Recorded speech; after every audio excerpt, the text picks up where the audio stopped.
Welcome to Unlimited Parenting, where we discuss what it's like having children with disabilities and or special healthcare needs. My name is Allison, and today I have with me Melissa and Sarah, and today is Bring Your Own Topic, everyone's favorite podcast, the podcast where I make my coworkers uncomfortable. So let's begin. Melissa, would you like to start? What topic have you brought to the table to discuss today? Recently, it has been this summer. We had the Olympics, and it's been very sports-minded in my family lately. And so I was thinking, as a special needs parent, all of the Olympic events that I could participate in.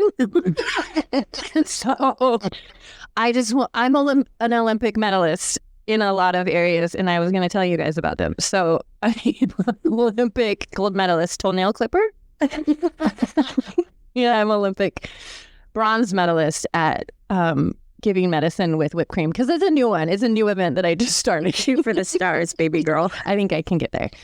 There's a little boxing that happens. I don't do actual hitting. I just get hit. So I'm good at dodging a lot of punches, kicks, throws. Maybe it's more MMA, but that's not an Olympic event. So Not yet. Not yet. There's some breakdancing that I think some of that happens unintentionally, just when I'm trying to, like, my moves are not good and they're not choreographed, but they happen. So I very much look like the Australian lady when I am breakdancing, because it's not real. Find that video. It's a good one. Okay. And then I know that this is not I was trying to figure out how. No. Don't backtrack this. Don't backtrack this. No, I was trying to figure out what kind of Olympic event this could be, but it was more of just after bath time. It's very much like wrestling a greased pig, but it's a wet body that you're trying to get a diaper and pajamas on a moist body, and it's hard. But we're really good at it. Yeah, no. So I just was bringing some humor to this top, and I wondered what other Olympic events that we all Curling. The luge. If you look at all, do the luge.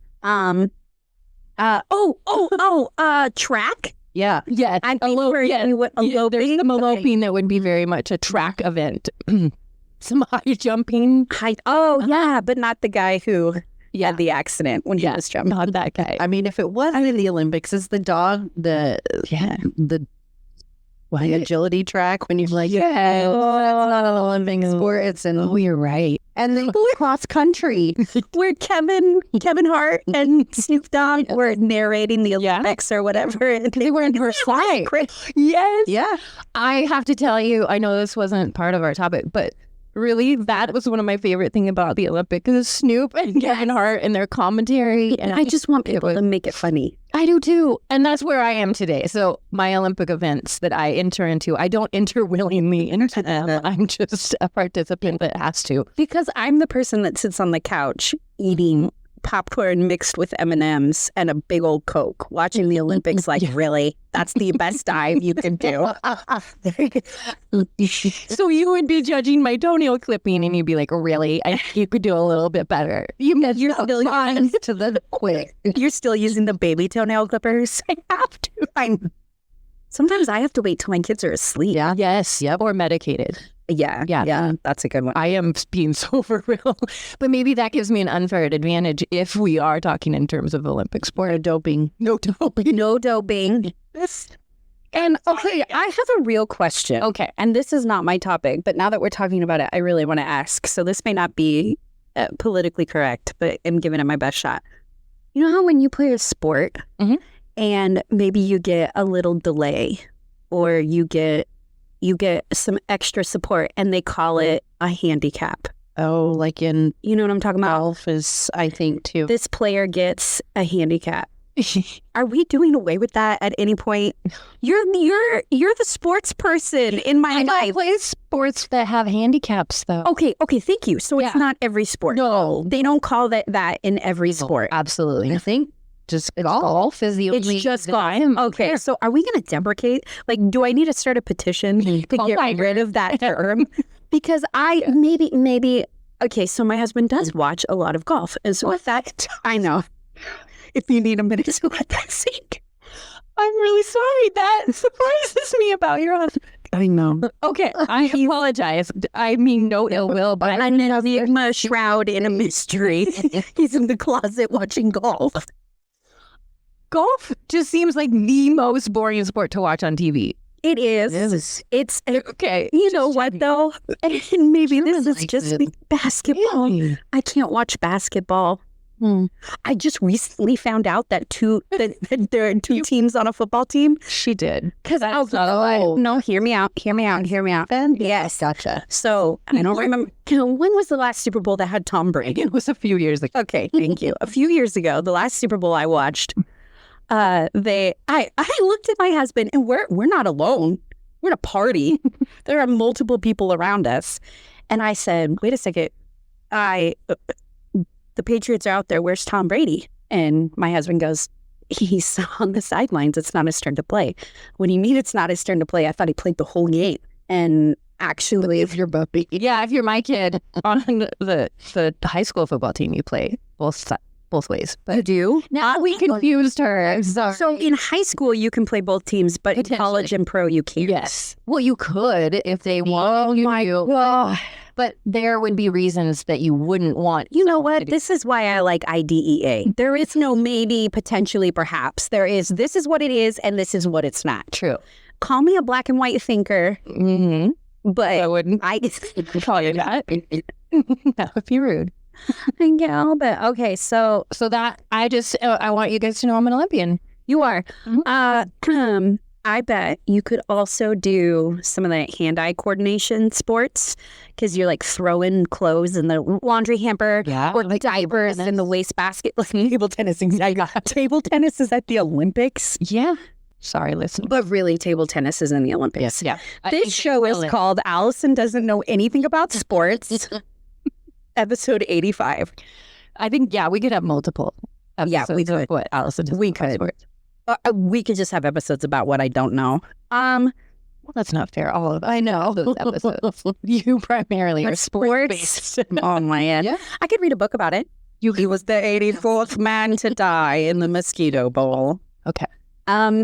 Anyways, I'm Olympian. Was that you? You're Me. That was my Olympian, Melissa. Okay, but if you added all of your score together, would that put you silver medal? Because I heard you say you wanted one bronze. I just said I'm not good at the medication giving yet because my kiddo has primarily always received his meds via his G-tube. And we now have a new one that he has to take by mouth. And it has been a challenge, but we're getting there. I can't believe I didn't send you this TikTok. I saw a TikTok last night. I stumbled onto disability talk, and I'm so happy I'm finally there. But this mom it looked like a garlic press.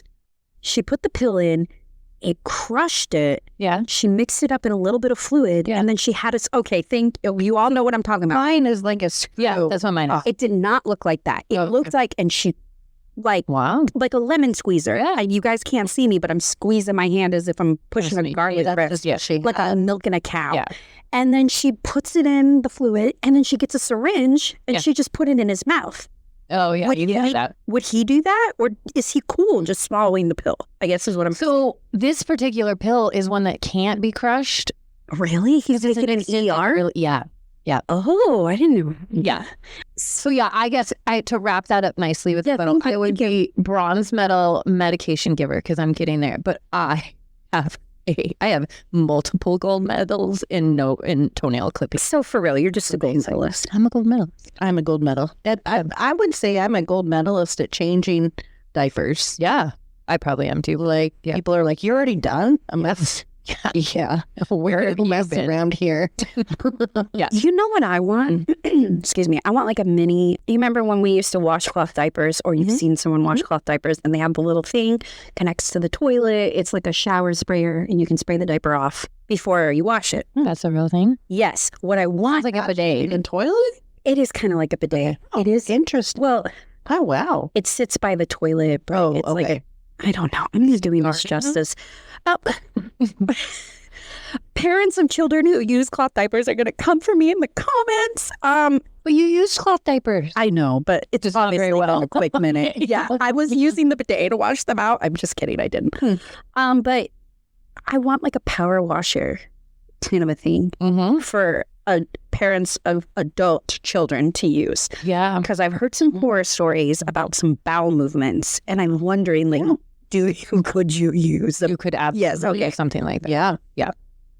A lot of times that's why we utilize the shower Okay, thank you. Yeah. Because I am, for various. my kids use diapers, but it's like a urinary incontinence thing, so we don't have the full spectrum of love and joy that you guys do. Yeah, it's fun. So does that mean you guys could be Olympic swimmers too? That's an event that I don't want to enter. Yeah. Yeah, we try to not enter those events. We try. But usually those events take place when you're at the doctor's office. So all the tools and supports are at home Yeah, where you can't access them. it's always the case. Your turn, Sarah. I wasn't quite sure what to talk about. So I was presented with an option to look into a clinical trial Okay. for my child. And my brain is struggling. Am I using my son as a science experiment? Or should we just let things lie where they lie? Oh my God, we don't get this deep and bring your own topic. I know, Sarah. sorry. This is intense. It is. But Okay, then- tell me more about So it. I was talking to my older children yesterday that found this trial. And part of me has always felt like in this journey, we're here for a reason. Truman is is for a reason to help people be better at their jobs, help the doctors really practice their gift. Yeah, you're right. Gift giver. He is definitely good at that. We are always the bottom 10% of, whatever they say is not going to happen. We're that 10% that does happen. And so he's constantly challenging his providers and his doctors and his parents about how well they are good at doing their job. And so He's the ultimate litmus test. he is. And so I've always felt, with all the different medications that we're trying back and forth, we sometimes just feel like a walking science experiment anyway. Okay.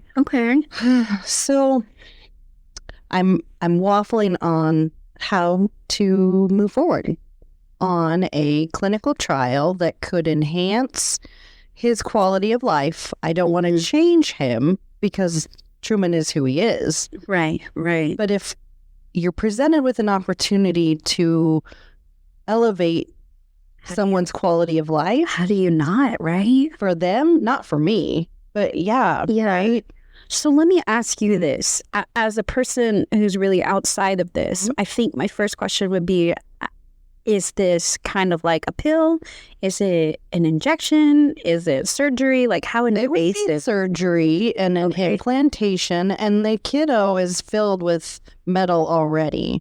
Oh, right. From his back surgery. He has a rod from the T2 right above the shoulders and neck to his pelvis. So it's his whole back, basically. So his entire back. And he has a baclofen pump that gives him medication to his spinal fluid and then a feeding tube. So it's like, are we really creating this bionic boy? Or, maybe philosophically thinking this is what we're put on the earth to do for him. Okay.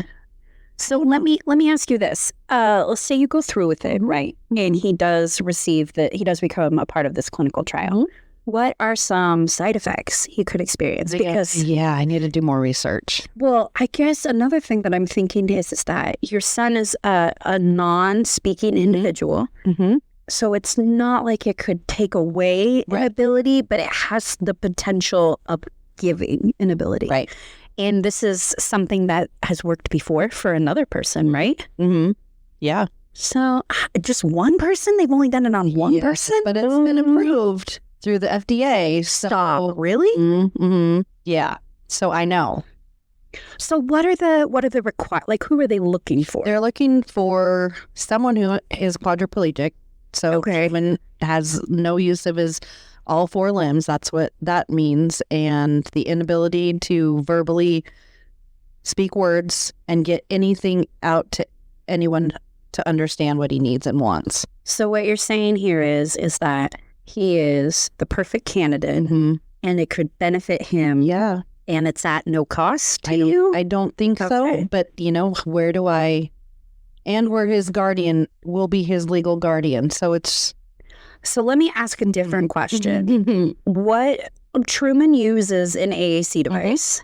Have you asked him how he felt about it? That's a good question. I think not that I can remember, but I do remember his brothers talking to him about it while we were at the movie the other day. And I didn't know enough about it to also inform him of it. So that will be a conversation for sure that we have together. And with his dad and, things like that. Yeah, the whole team, really. I guess I am more of like, do we just leave it alone?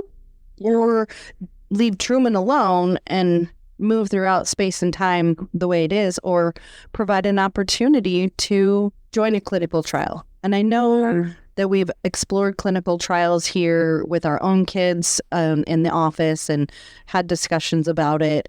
And I just never thought it would be possible for Truman, right? Yes. And so now I am faced with that mental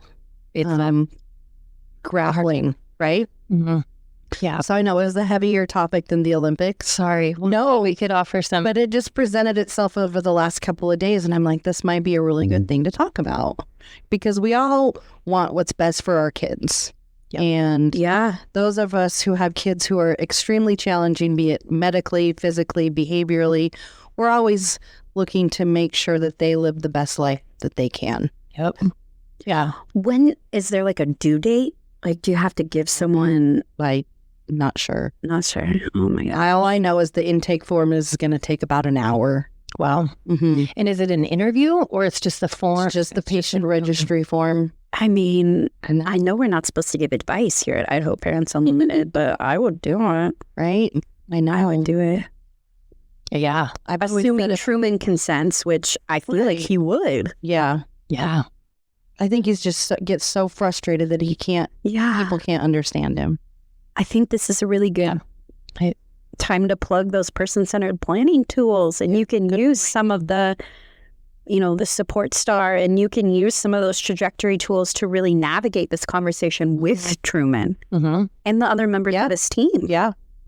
Well, and your boys kind of found, and they're his older brothers. Yes, they have always been trying. They hate all the meds that he has to and that is honestly so sweet. I know, isn't that just the sweetest? Sweet. They're 4 and 6 years older than him, and they just heard about it and were like, "Mom, have you looked into this?" And I'm like, "No, what is it?" And so I know. My youngest always, he used to ask when the scientists were going to make the talking medicine for my son, who's nonverbal, right? Yep. And we've always talked about there's, science is doing amazing things, and there's clinical trials and all of these things. And he always he wants to hear his brother talk. Even if it's to tell him to get away from him and stop playing with his toys, we want to hear our kids talk.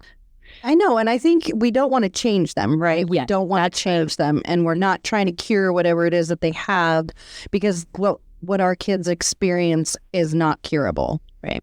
But it's that quality of life, enhancing that quality of life, so that when we're not around, It's a hard conversation to have. It is, even if you're just having it with yourself, right? Just in your own, yeah. And it's a conversation that even amongst families can have. Oh my God, different, right? Mm-hmm. And then you, I guess, need to carve a safe space out in your heart for when you do have those conversations with families, so that you have some tools to navigate if it's going to go an opposite way. Yeah. And then I think that pushes us to be on our own isolated island anyway. So, oh my God, right? It'll be within our family unit. Yeah. Our tight family unit, that we work this through. Well, and that's how we've always approached all of our decisions, is from that medical standpoint of how can him as that center, right? That person-centered planning, they're the center, and how can we guide all of our choices and honor what we feel would be the best for him? It's a hard, I know. But I mean, if he was a typical kid, Mm-hmm. Yeah. And that's always what we want to treat our children like, right? That they're just typical kids. He could do this without asking any of our consent, right? Because he's an adult and he can do whatever he wants. So if Truman consents to it, it doesn't matter what anybody else thinks. Yeah. That's true. You're right. Yep.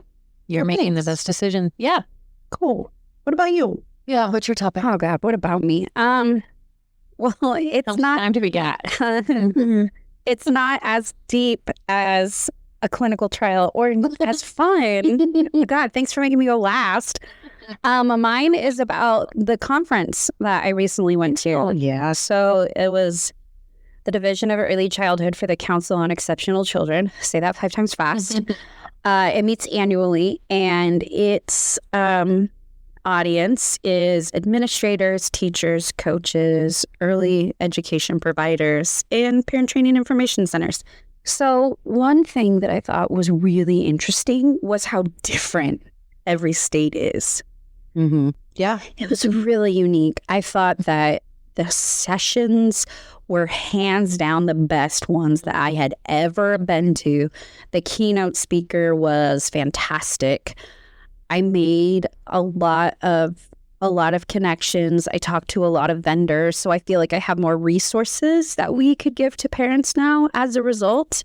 But it was the hardest thing to go by myself. But she did it. It was so hard. I know. Oh my God, you guys, I had to get in an Uber by myself. Allison, welcome to the 20th century. There's Ubers.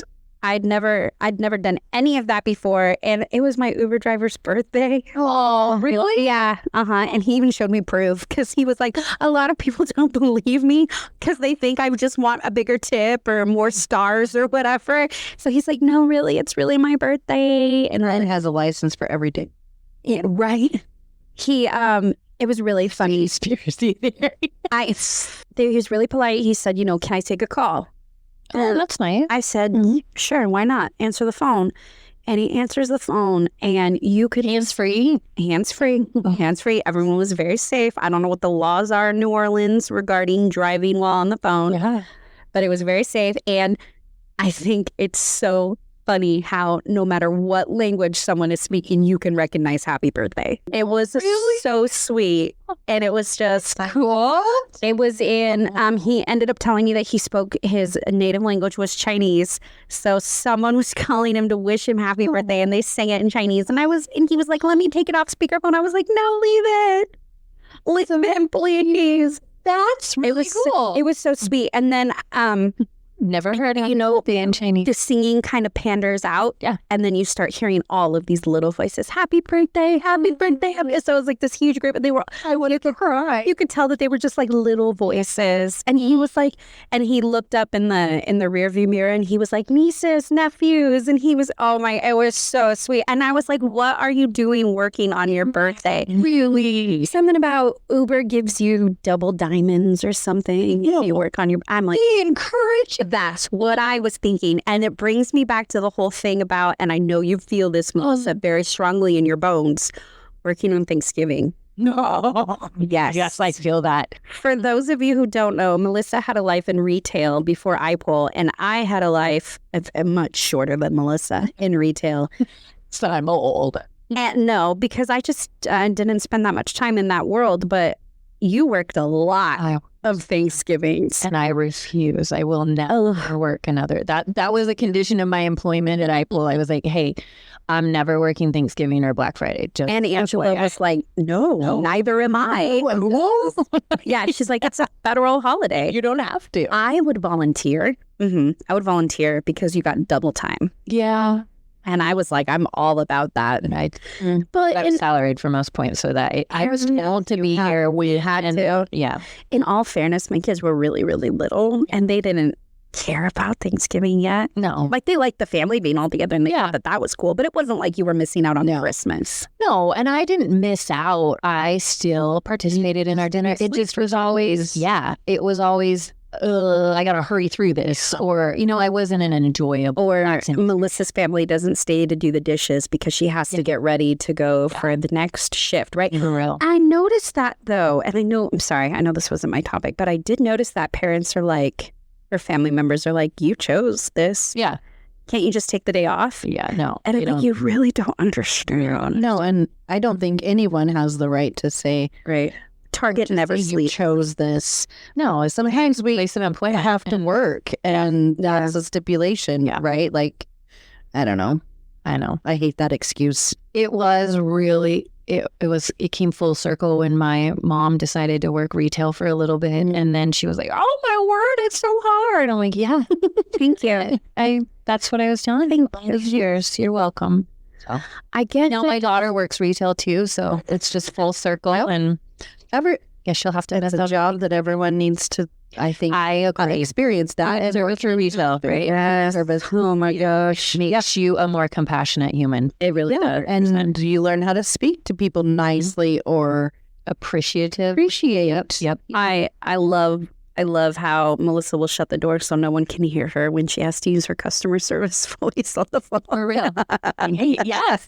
I'm for real. We all have those. Oh, absolutely. But I remember it was so painful for you when you were training me and you were like, don't look at me. It's just so funny and I will never not remember it. Anyway, I'm sorry. I say all of that to say, the DEC conference, the Division of Early Childhood Conference, it's every year. It's not always in New Orleans, even though that was super fun and cool. Parents can go. If there's a family sessions, a family track. If you have the ability and the propensity and the want and the will and the drive and I don't know how many other synonyms I can name, you should go. It was really great. I hope that more of us can go next year. I think the conference that you and I went to was, I think, part of the Council for Exceptional Children. They put on it was for older and dispute resolution, but it did have a component or a collaboration with the Council for Exceptional Children, and they got it going on. Yeah. They have so much support. I mean, they networked, right? OSEP was there. David Cantrell, Christy Kavalik, everybody was there. Everyone that we would see in our OSEP spaces. And I don't want listeners to think that it was just IPUL that went from Idaho. Oh no. There was and I obviously I won't say her name, but there was an employee for the Shoshone School District who was there. Really? Yes. Local to Idaho communities were sending people to Louisiana to gain the knowledge, to bring it back to Idaho. That's right. And there were a lot of, you'll see people that say, like I follow the Department of Early Childhood practices. Like they list the practices that they want to see in our communities and we help support them, right? Yeah. I think that's great. New literature on behavior, new literature on disproportionality, suspensions, whatever the case may be. Family engagement. Family engagement was a huge one. And I feel like people don't understand how states can be so different though, because there was one session where I was talking about family engagement and they were just like, They looked at me like I had 75 heads when I was trying to talk about what Idaho does. And they were just like, why? And I was like, that's a great question, but this is where we are. So instead of asking me why, maybe give me some solutions. Yeah. Mm-hmm. Because you can't look me in my face and tell me that your state was never in this position. Yeah. Because you were. And how did you not be anymore? Yep. What were our steps to pull us from where we currently sit to a more robust family engagement? Yeah. If I closed my eyes and I dreamed about like what I would want for Idaho, it would be for everyone to just have compassion and want to be collaborative and want to play in the sandbox together and remember that it's not about he said, she said. It's not about the parent. It's not about the teacher. It's about the child who is getting support. It's not, I had a worse day than you, or I'm working harder than you, or whatever the case may be. It's about the child. It is. It's a good way to end the podcast. I think so. Thank you.